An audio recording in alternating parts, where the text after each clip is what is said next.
companies looking for growth opportunity here at the Future Investment Initiative in Riyadh. Joining me right now, two of them. Atlas Mara Chairman Bob Diamond is with me, and the Abraaj Group founder, Arif Naqvi, is with me as well. Great to see you both. Thank you so much for joining us. Did I characterize that right? I mean, let's talk about why you guys are here. What do you see happening in Saudi Arabia, Bob? Well, this has been a profound event.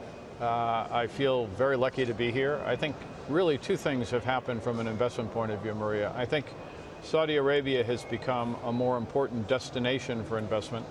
And I think Saudi Arabia has also made it clear that they'll diversify more their investments outside of the country. What do you think? So I think it's quite interesting that everyone is here. It's the world of finance and business, the good and the great are all in Riyadh this week. And it's quite fascinating because actually for your viewers, you should be seeing that this is a trend. The global emerging markets, as people refer to them, what we call global growth markets, will account for 2/3 of global growth, Maria, over the next 2 decades.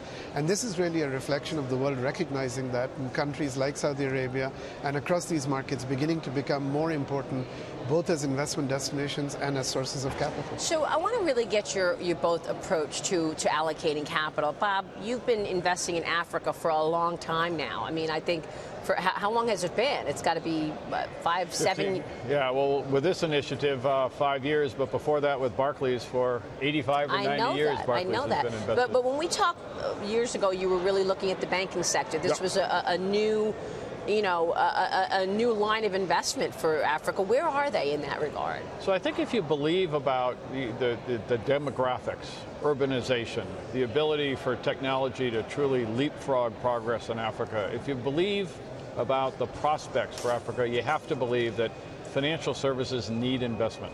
Financial services are going to lead that kind of economic growth and job creation. And we've witnessed in the last 4 or 5 years many of the global banks pulling out because of post-crisis effects of SIFI and GSIFI and lack of synergy in capital. We've also seen many of the European banks pulling capital back to their domestic markets. So I think Arif and I both believe that the opportunity for a regional player, for financial institutions that are truly African is enormous. And you're investing in the emerging markets. That's right. And it's quite interesting because the weight of facts speak for themselves. The average age across emerging markets, across global growth markets is 26. That's incredible. The average age across OECD countries is 40. And Maria, when you're 40, you start thinking about spectacles and savings and healthcare, whereas when you're 26, all you want to do is spend, spend, spend.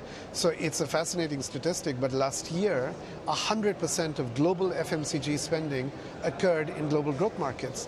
And that really speaks to the volume of the opportunity. And most global companies appreciate that, understand that, and are investing heavily in developing their capabilities in these markets. Even here in Saudi, 70% of the people are below 30 years old. That's right. That speaks directly to the vision that the Crown Prince is articulating, because he's speaking directly to the people that are affected the most by progress. And it's not just for you, it's not just emerging markets in Africa, also developed markets you're looking at. I mean, the opportunities, Maria, for us in continental Europe right now, where hard to believe 10 years past the financial crisis, but there's a capitulation around getting non-performing loans off the balance sheet, and the investment opportunity in financial institutions there is also terrific. But to go back to one of the things that Arif said, I think when we talk to investors that want to invest in Africa, in Saudi Arabia, in many of these markets, they want to know that there's the expertise, that there's the on-the-ground expertise that can truly run the businesses, and I think that's what we both try and bring. What's your take on the U.S. right now? I mean, have things gotten overvalued or overheated? Is that why, or is this just a strategy that you just see more value elsewhere? Well, get your perspective first. Well, I think it's your world, but the euphoria that we're seeing in stock markets is something that is actually relatively irrational, yet it keeps going up, and everybody keeps warning of signals and signs that it needs to slow down, that it will slow down, but it doesn't. So I think let's put it down to the price of human emotion and recognize the fact that although stock markets are quite aggressively priced, the opportunities in our markets are not affected and continue unabated. And therefore, for allocators of capital, you can't ignore the opportunity that is present across global growth markets. And even from the U.S., Maria, well, we just did a $200 million permanent equity raising, fully underwritten by Fairfax in Canada.